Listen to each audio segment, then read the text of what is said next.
Views and opinions expressed are not necessarily those of the staff or management of the Flavors of Northwest Arkansas podcast. Well, hello there, and welcome to this week's edition of the Flavors of Northwest Arkansas podcast. We appreciate you being with us, and happy Ash Wednesday to those of you that celebrate.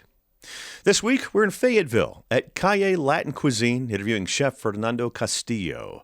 But before we do that, Food news. We kick off with the top coffee shop in the land, announcing a new location. According to the Fayetteville Flyer, Onyx Coffee Lab is working with NWA florists to open new shops in a shared space on the Fayetteville Square located at 26 West Center Street. They'll serve the regular drinks while having a walk-up window that faces the square. Additionally, they'll have their fresh pastries and bread, and we'll be adding a grab-and-go section that'll include fresh onigiri, sushi, and bento boxes supplied through their partnership with Bentonville. Last Thursday, Brightwater held their grand opening of the Artisan Butchery Program and Retail Butcher Shop. The shop is called the Butcher's Larder, and it'll be run by students. The program officially launched in January, but they'd been working on getting it ready for about a year and a half or so. We asked Butchery Instructor Travis McConnell what it's been like getting to the grand opening. A lot of fun, a lot of work, but a lot of fun because we've got a lot of great resources here. Between Chef Marshall, Chef Steve Jenkins, and then just the amazing facility we have here. But it's been a lot of fun because I've been working on the idea of this project for a long time. Here's when you'll be able to get to the Butcher's Larder. So we're open to the public now, starting off with just 2 days a week. Hopefully we're going to add another day, but right now we are Wednesdays and Thursdays, 12:30 to 6:30, student-ran operation.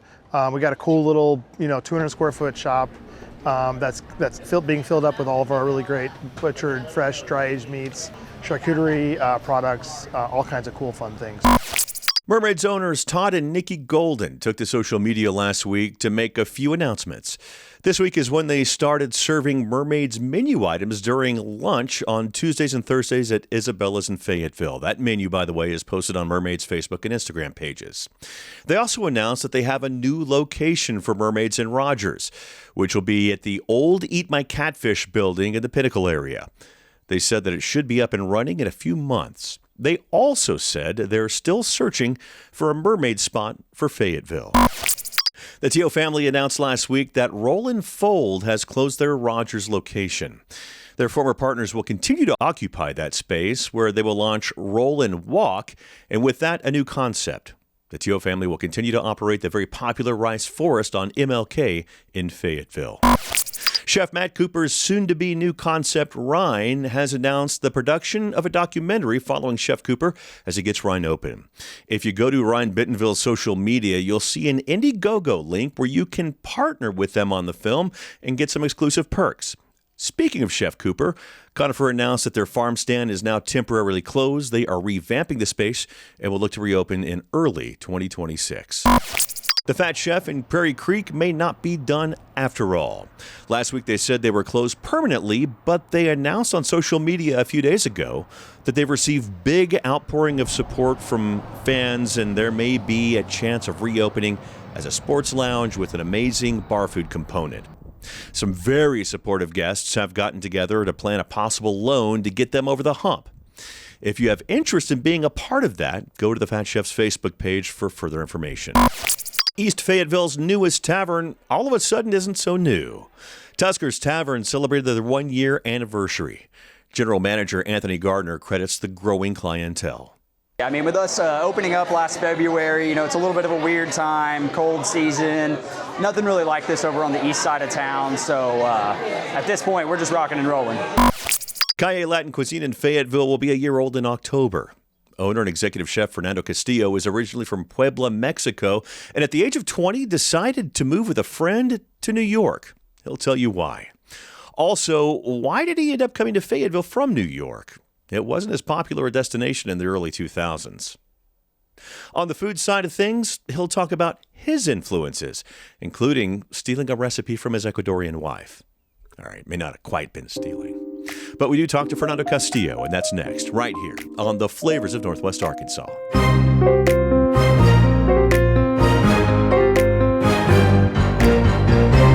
Teachers are dynamic leaders, shaping a new generation. Innovating to prepare students for our fast-changing world. They're skilled experts, discovering a universe of solutions, telling stories, inspiring, mentoring, connecting cultures, leading by example. Teaching is a journey that shapes lives. Are you ready to begin? Explore teaching at teach.org.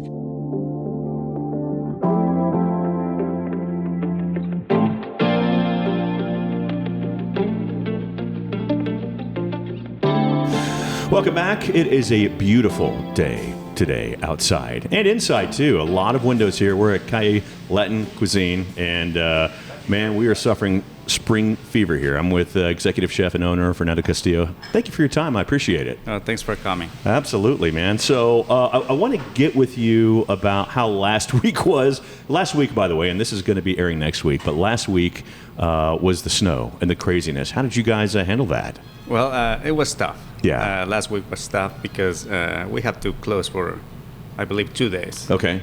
So, and then pretty much everything was slow. Sure, of course. And we were looking around like we were just keeping up with the social media. Sure. And just try to see who's closed, who's open, and just also for the safety of our staff. Sure. We just decide to close for 2 days. Yeah, a lot of hills around here. Yeah.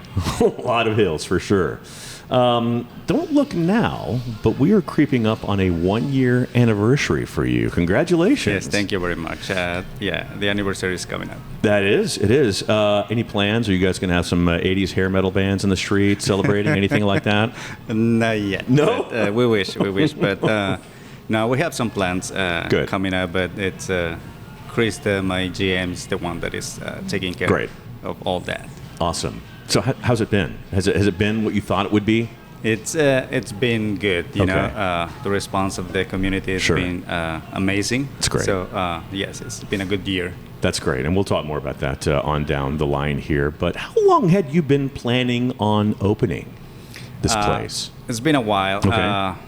I believe it was since 2001. Oh gosh! So it took us 3 years to develop this concept or what it is now. Sure. Because when we're starting to thinking about it, we were having meetings with my partners. Okay. And then after that, we decided, okay, so let's go for it. And then COVID hits. Boom. Ugh. Everything slows down. So you've been working on this concept since 2001. Yes. That's a long time. It's a long time. It's over 20 years, and you finally get the partners and get things together. COVID hits, and what do you do in the meantime? Well, did I say 2001 or 21? Oh, did you mean 2021 or 2001? 2021. Oh, 2021. okay, great. Okay, makes a little more sense now. Okay, perfect. Yeah, so, 2021. Gotcha. So COVID hits 2021. Yes. In the meantime, you're also working on opening something else. Well, right now, I do have a food truck. That's it? Yes. Yes. I do have a food truck. It has been open. Well, it is not open right now, but we operated that food truck for about a year. Okay. And then we stopped a little bit because my main focus was Calle. Sure. So It's right now, it's a lot to handle. Yeah. Yeah. So we decided to kind of give it a break a little bit, Okay. and then we will come back to it. Hopefully in the next month. Okay. Awesome. Yeah. So in 2021, as you're getting everything together, then COVID gets really heavier and heavier, and everything stops.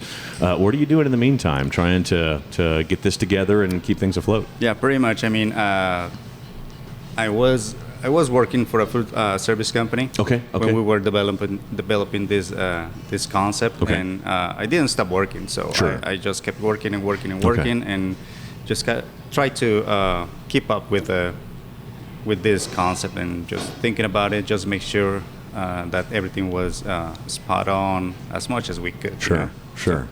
Well, let's go back to the beginning. Growing up in Puebla, Mexico, I'm assuming that's where you learned to cook.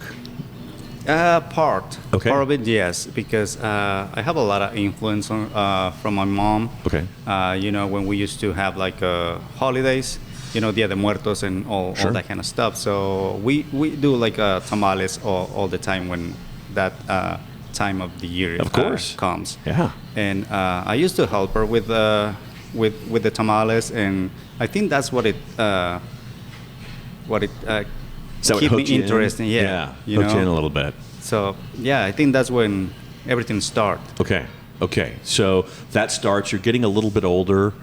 When do you decide that I need to go to the U.S. and get in the game on the restaurant side of things?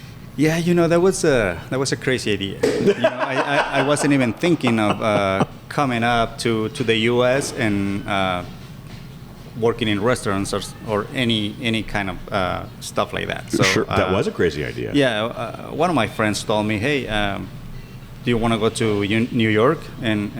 And I was just like, my immediate response was like, "Yeah, why not?" And then You're 20 years old, sure. Yeah, why not? And then up we go.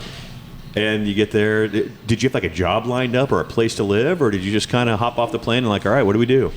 We had a place to live, Okay. but we didn't have any jobs. So Okay. when we get there, we were starting to look for jobs anywhere we can land a job. Sure. Restaurants or any other place. So Please tell me your first job. What was your first job? My there? first job was as a dishwasher. Okay. In an Italian restaurant. Okay. So yeah, basically that I started as a dishwasher. Okay. As many do. Yeah. As many do. And when did you finally get to be on the line somewhere there? You know, I believe it was after a year in when I was in New York. I moved from that restaurant to another, I start to do some prep Okay. for the other restaurant. Yeah. That's how it starts.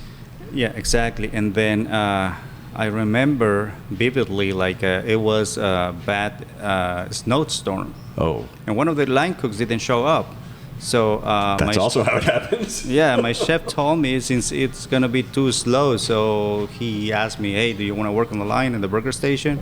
And I was like, "Yeah, I don't know anything, but if you guys teach me, I will." It's great. And that's how it started. That's how it started. Yeah. Is that when you kind of got the bug and thought, I kind of want to do this? Yes. It was tough, but it was really worth it. Excellent. So you're doing that. You're in New York. How long were you in New York? I was there for about 4 years, from 2001 till 2006. Okay. All right. In 2006, what was it that made you want to come here? Or was it, were there other places you were looking at too? Or please, how did you end up in Fayetteville, I guess is what I'm trying to ask, right? Yeah, that's a great question. Now, you know, I am married. My wife has family here. Ah, there it is. She has family here, and she told me we were dating back then. And she told me, "Hey, I'm moving to Arkansas." And I was like, "Where?" You're like, pardon? And I was like, okay, I was kind of thinking about it. And then I told her, "All right, Okay. let's go." All right. Let's go. Away we go. And you had worked your way up to being a really kind of a presentable chef in New York, so much to the point where you're able to land a really, really good job here in Fayetteville. Yes, you know, actually one of my sous chefs that I was working for in New York at the restaurant DB Bistro, he knew, or he knows somebody here. He knew the owner, the old owner at Sure. Tio's, Scott Bowman. He knew him, and he told me, "Hey, I know somebody in Fayetteville, Arkansas. I don't know where are you going, but here is the name of the restaurant. Look for it if you go in there." And that's how I found Tio's. I mean, just fortuitous right there. It was meant to be, right? Exactly. Excellent. So how long were you at Theo's? You know, Because you were the executive chef, right? I was. You know, I've been. After a year when I moved to Fayetteville, I started working in a Mexican restaurant in Springdale. Okay. And then I found the restaurant Tio's, and I get a job over there. After a year working there, the executive chef left. Okay. So I was next in command, and that's how great. How I get there. That's a good way to inherit. job, yeah. That's a good job to inherit right there. Yeah. And how long were you there? Ooh, you know, I believe it was 2 years. Okay. I believe so. And then, well, after that, I moved back to Mexico. Okay. For 2 years. Okay. I moved back there, and then I was working in a restaurant like French American. Sure. The name of the restaurant is Yasso. It's not open there. It's not open anymore. But Okay. I worked there for a year, and then I came back here. I started working at Tio's again. Nice. So Where everybody knows your name, right?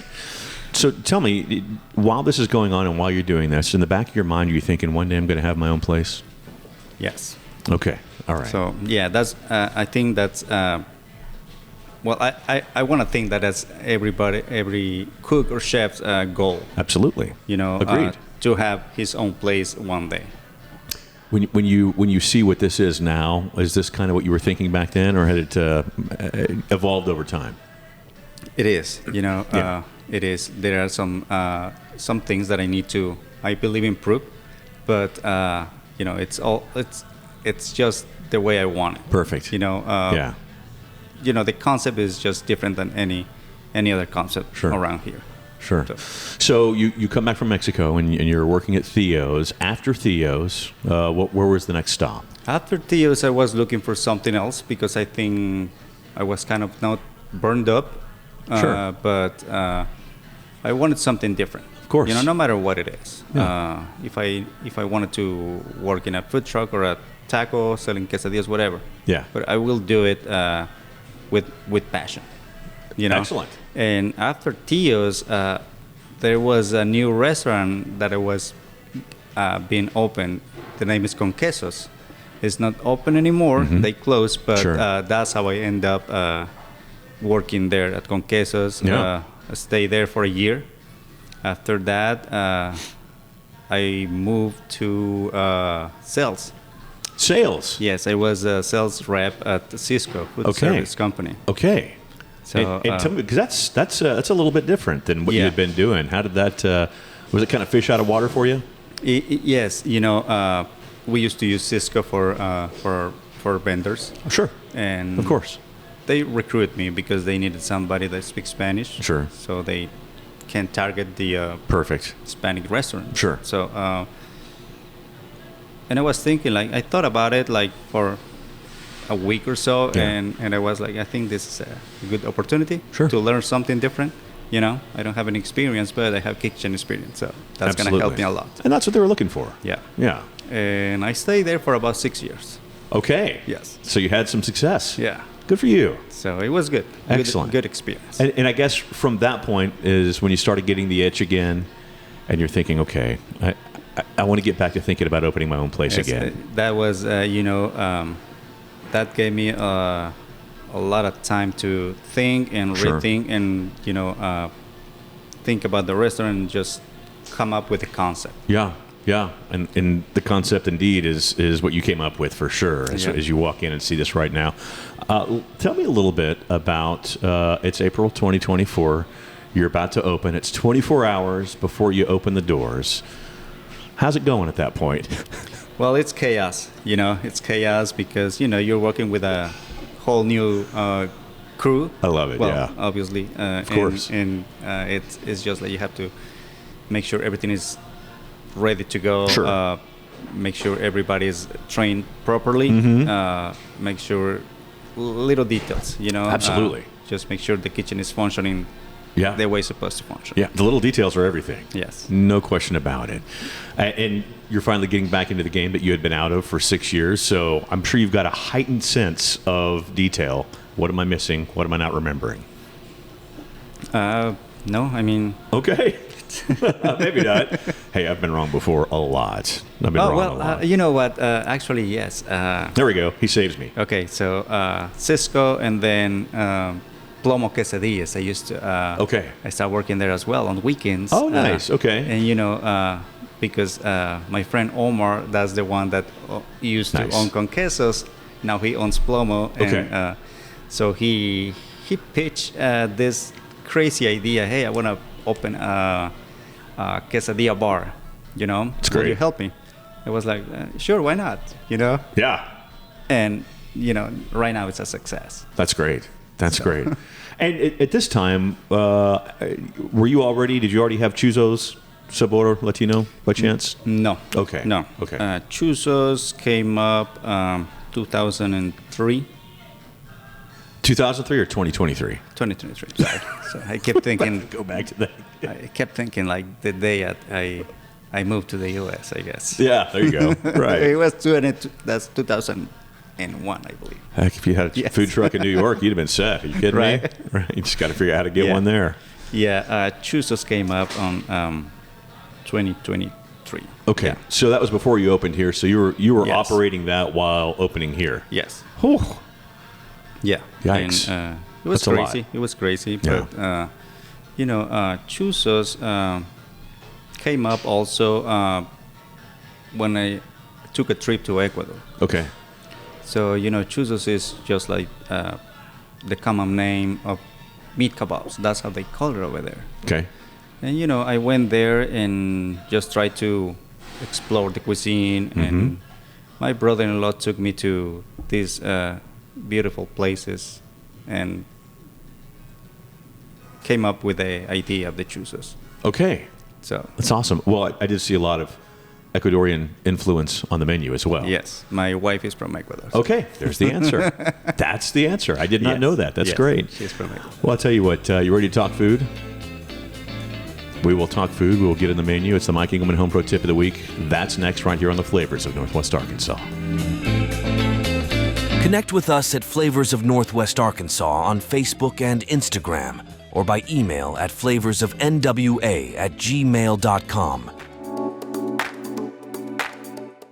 And welcome back. It's the Mike Engelman Home Pro Tip of the Week. And for that, we go to Chef Fernando. What do you got for us? All right. So when you're making tacos, the one tip that I give you or give the audience is just put a little bit of oil, whatever you're heating up the tortilla, flat top saute pan, just a little bit of oil, and that will make it nice and soft, Okay. and it won't break whenever you Interesting. fold the taco. Interesting tip. So that makes it more flexible, I will say. Interesting. A little bit holds together a little bit. Yes, and that gives like really good flavor to it. I love it. I'll be trying that. We'll be right back. Your story doesn't have to end. As an organ donor, the good in you can live on. In fact, you can save up to 8 lives through organ donation. Sign up to give the gift of life after you're gone. You'll be happy you did. Just maybe, someone else will too. Sign up online today as an organ, eye, and tissue donor at organdonor.gov. It saves lives.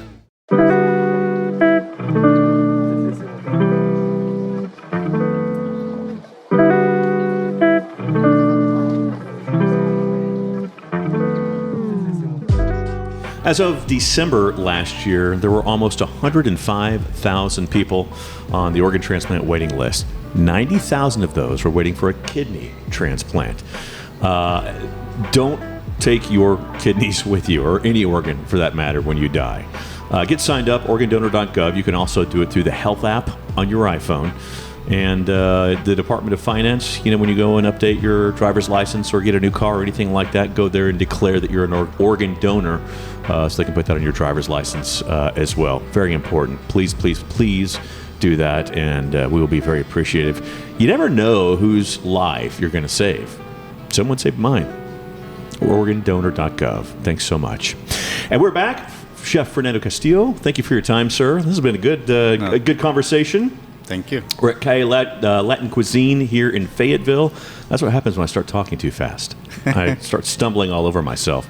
And we were talking food. How would you describe the style of your food? Oh, I will say I have a lot of French influence because okay. Back in New York, I used to work in a French restaurant. Sure. So I have a lot of techniques that I use, and I'm not gonna say my style is French. Sure. But I will say it's more like home cooking. Okay. Yeah. Okay. Latin French home cooking? Is that kind of a? I don't know if that's a thing. I don't think it is. Leave it to me to screw that one up. I know a lot of chefs around here, especially in Northwest Arkansas, talk about their brand of cooking as High South. Does something like that exist for Latin food, do you think, in this area? Not that I have seen. Yeah, I didn't know if there were influences from the area that have affected the Latin cuisine that's throughout Northwest Arkansas. But anyway, I thought I'd ask. Influences from back home. You told me there were some of those on your menu. Yes, actually, well, like I mentioned before, my mom has a big influence on how I start this journey, and actually that's basically it. My mom, my grandma, those two persons, they have impacted me the most on this journey. And I would assume you probably see it in the menu as well. Yes. Tell me a little bit about that. What are some of the biggest influences from home that are on your menu? I will say the mole. Yes. The mole is the one that will stick with me forever. Sure. That's great. That's awesome. I noticed some things too, and some things that I don't normally see around in Northwest Arkansas. One of those, and just looking at the lunch menu here, one of those is the arepas. Yes, the arepas. The arepas are Venezuelan corn cakes. You can stuff it with whatever you want. Yeah. With vegetables, meat. Yes, that's basically what it is. And you don't see much arepas in a restaurant. Yeah. There are some places that sells arepas, but they are food trucks. And I see. But not a sit-down place. Yeah. Yeah. I would assume they're probably pretty popular on your list. They are. I will say the best sellers on the appetizer list. Are they really? Yes. Okay. Well, I picked the right ones there. Yeah. Tell me a little bit about the pan de yuca. The pan de yuca, that's an Ecuadorian, I will say, bread. You knew we'd get to it. Yes. Yeah. That's actually my wife's recipe. Oh, really? Yes. Got to keep the wife happy with the exactly. menu, right? Yeah. Does she come in and train people on how to do it? Not really, but okay. She gave me the recipe. Okay, fair enough. Fair enough. That's great. And I did see, a little bit on the dinner menu right here, the tostones rellenos camarón. Yes, those ones are a Puerto Rican appetizer. Okay. What we do is just deep fry the green plantains, and then we just mash it to make it look like a cup, and then we saute some shrimp, and we put some vegetables in it, and hit it with the lime juice, and put it in a cup. Do you change your menu very much at all? We change it twice a year. Okay. All right. Yes. Seasonal? Seasonal. Okay. Yes. All right. And do you bring back the hits from the year before when the season changes? Yes. Okay. Yes. Some of them will stay, and some of them will go. Sure. We just try to play around, see what sells, what doesn't. Mm-hmm. But yeah. Gosh, it's got to be a change when you do it, because I would think if you think something's really going to hit and it doesn't, do you immediately hit the brakes and you're like, okay, let's try something else? I do. Yeah. I do. It happens. I would too. Absolutely. It happens to me with one of my dishes. It was a stew. Okay. Mole de olla, and I thought it was going to be like a big hit because it was winter. Sure. And then it didn't sell, so I have to take it off the menu. Well, and obviously one of the things that's really hot in Latin food right now in the U.S. is anything birria. And seeing birria with lamb, I don't know that I've had that or seen that before. Tell me about that. Yeah, actually, birria is traditionally made with lamb or goat. Okay. Instead of beef. Okay. Because whenever you go to Mexico, to Guadalajara, and if you try the birria, they won't ask you, hey, which one do you want? They will just serve you the one with the goat or the lamb. How early do you guys start prepping the day? Because you've got several stews, you've got the birria. I mean, those are things that have to go for a long time. Yeah, we do things like a day before. Okay. We start to marinate the meats and all that kind of stuff. Yeah. So sometimes we just leave the oven on overnight, and they just let it simmer overnight. Come in the morning like around 9 o'clock, and then just take it off the pan and pull it apart. And Yum. yeah, Sounds amazing. Sounds it's a great. process. It's a process. It is. I'm sure it is. And tell me a little bit about the buñuelos dessert. Yeah, the buñuelos is something that we do in Mexico City. You know, every Latin country has their own version, but these ones are, I will say, more Mexican. Okay. You know, that's a winter dessert. Okay. Because we serve those whenever we have the posadas and all that kind of stuff. So it's more like a, that makes sense. Yeah. like a December, January thing. Okay. So it's going to age off here shortly, is what you're telling me? Yeah. There it is. What is your personal favorite winter item on the menu? Oh, I know you love all your kids. They love them all the same, but yes. You know, I will say the seco de borrego. Tell me about it. You know, this is an Ecuadorian dish. You know, I tried it when I went to Ecuador. Okay. And it was just like a moment, I was like, this is really good. So this is gonna go on the menu. And I try also the seco de pollo, which is obviously with chicken instead of goat or lamb. Mm-hmm. And because we have both dishes before. We have the seco de pollo before, and now is seco de borrego. So they are cooked for about 7 hours. Oh, man. You simmer it low and slow, and just until it falls off the bone. How hard is it for you to go somewhere and eat something and it's really good, and you think, okay, A, I've got to put this on my menu. B, how do I make it? Exactly. I mean, it's Do you run into that a lot? Yeah. Okay. It's hard because, I mean, if you go to some place, you don't want to steal anything, but I think you want to kind of like recreate it, your own style. Sure. And do you not get like free editorial license if you're like out of the country or out of state even? We don't have it. Yeah, you're like, I'm going to do exactly like that. That's right. Yes. Perfect. You know. Yeah. That's great. Well, you never know. Yeah. That's good. Well, I got to tell you, I appreciate your time today. Thank you. This has been great. How can folks find you?